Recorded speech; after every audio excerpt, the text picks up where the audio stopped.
Obviously, we got a pretty good feel who the vets are. We need them and expect them to take a step this year. The two freshmen have been impressive, really since they've showed up on campus. Katron is very football smart. I think his experience at IMG has put him ahead in terms of just college level learning and experience and understanding defense and protections and things like that.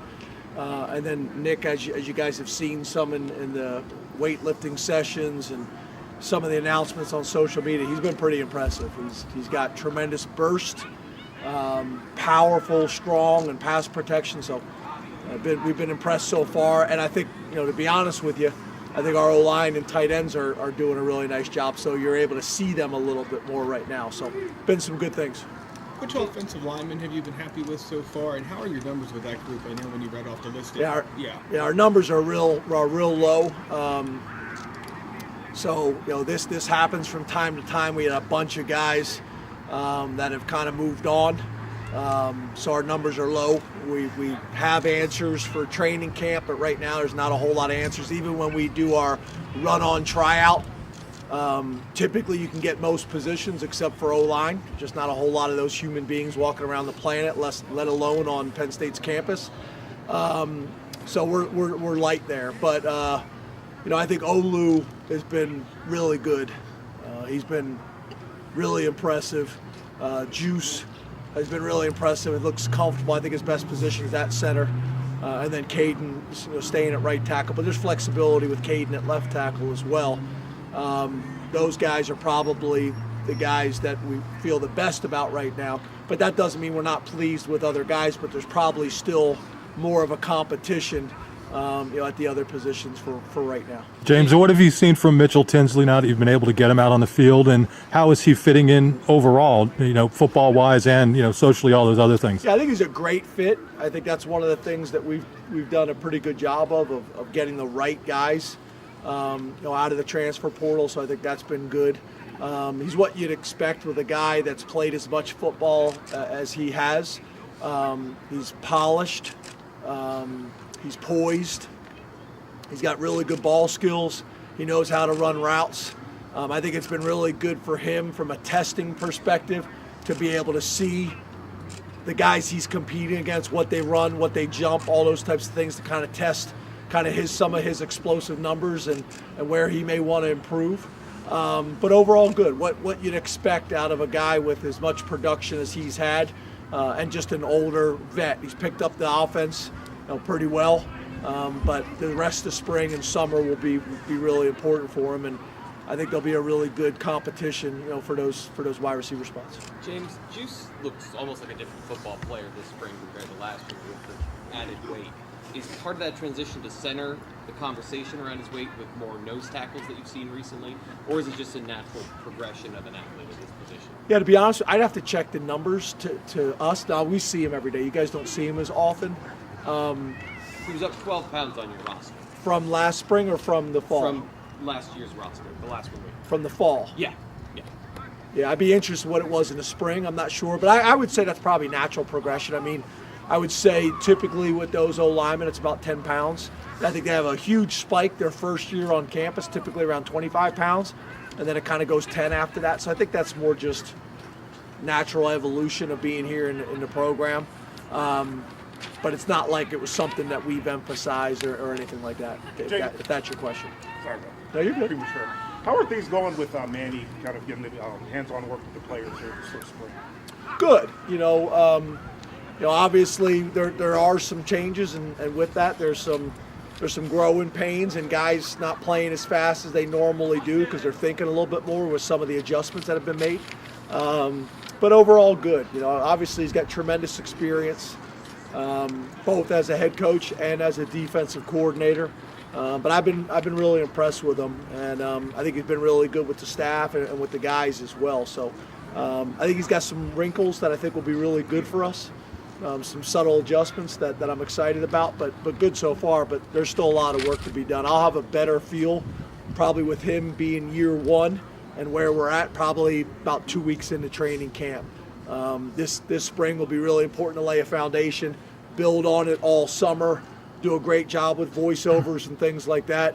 and then hopefully be able to come into camp in the first 2 weeks and really be flying around and truly competing. Is it terminology, or what's the difference between, because you said structurally they're very similar Yeah, defenses? it's a little bit. It's a little bit of terminology, and it's a little bit of philosophy, and just how we want our linebackers to play, how we're going to fit up pullers, things like that are just a little bit different when you got a guy like Nick Tarburton has been playing a certain way how he takes on pullers, and now we're doing a little bit different, or where it's Brent and how they fitted runs. It's a little bit different for the linebackers, and when you've been doing something for 2-3 years, some of the guys like Sutherland's been here 9 years at Penn State, so it's a fairly good adjustment for him. How do you balance the perception of how you think a guy might play in the spring versus how he ends up playing? How does a guy sort of buck your assumption going into spring? Say that one more time. How does a guy play better than you might think that he does? Like somebody farther down the depth chart, you go, he is probably going to end up here, but then he has a spring that's maybe better than you thought. How does that kind of guy stick out to you? Yeah, I think it's kind of what you're saying. He sticks out, So whether it's a guy that makes significant jumps in the weight room and their numbers bring attention to them, whether it's guys out here on the field, like I think Zach Key's an example. He did some really nice things for us at corner. We felt like safety would probably be his best long-term position, but starting him at corner and the confidence that comes from kind of being out there on the island, we think is valuable. And right now, he just seems to find the football. The ball likes him. He likes the football, and he's kind of standing out right now. Zane Durant is flashing at a position that's usually hard to flash at as a freshman at defensive tackle. He's just strong and explosive. He's got great lateral movement. So, it shouldn't be that hard, right? It's the guys that there's a buzz about from the players and the coaches. They just kind of keep jumping out, making plays physically, but also they're able to keep up with it mentally.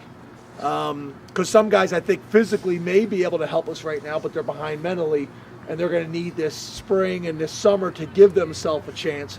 And then there's some other guys that physically are just behind. One of the things I think we're doing a better job of, which I think I've mentioned to you guys before, is, and I'm ashamed to say it, but taking advantage of the Zooms now. So like the guys at home, like Nittany, Nittany's not able to be here right now, but we're able to meet with him. So now he's got a chance mentally to be as far along as these guys are, and now it's just the physical aspect. So I think we got more guys in this class than we probably had, that I think can play as freshmen. James, and we'll see how that plays out. Sorry about that. James, with the McDonough presence here already in place, how does that maybe help deny for his arrival with the resources he has from that program? Yeah, I think it helps a little bit because he's got some big brothers that he can ask questions to, they can talk to, they can come up on the weekend and stay with and things like that. So I think it helps a little bit, but I think it really depends on the older guys and how much they take them under their wing, if that makes sense. Obviously, PJ's played a lot of football here, similar positions, not same position, but similar positions, so that will be helpful too. You mentioned Zaki a couple of seconds ago, but what have you seen kind of with Jalen Reed and his transition, his development? How much more comfortable do you think he looks now compared to what we saw last year? Yeah, so obviously there's a difference there, right? Jalen played as a true freshman. Zach Key, we ended up redshirting. But I think right now, if you talk to Coach Poindexter and Manny, I think we got 4 safeties that we think we're going to have a chance to play with, in the fall, which is good to feel that way right now. And then obviously we got to get to a point where you have at least 5, hopefully 6, and those guys playing on special teams and gaining some confidence and experience with the guys that we coming in. So we'll see how that plays out, but both Jalen and Zaki are doing some really good things. Jalen obviously has got more game experience, but Zaki's showing up a bunch right now in practice. James, how have you seen Curtis Jacobs grow as a leader now that he's sort of the veteran of the starters? Yeah, I think that's an area that right now with him learning kind of his new role and the subtle adjustments on the defense, I wouldn't say that's a priority for him or for us right now at this stage. It's going to have to be, but right now I think he's still kind of feeling his way through that. but we're going to need that in the fall. That's something I've talked to the coaches a lot about. Is we've had some strong presences, Jesse Luketa and Ellis Brooks. Those guys had, not only were they experienced players, but they were very vocal players from a leadership standpoint. So, what I don't want to do is sit here in the fall and talk about, you see that where coaches will say, oh, well, we're not in a really good place from a leadership standpoint. Our leadership wasn't very good. We got to develop that. We got to understand we've lost some significant guys from an experience from a leadership standpoint. We got to develop who those leaders are. I think Tig and Sean have been really good from that perspective so far. Tig, I've seen probably the biggest difference of all the guys in our program.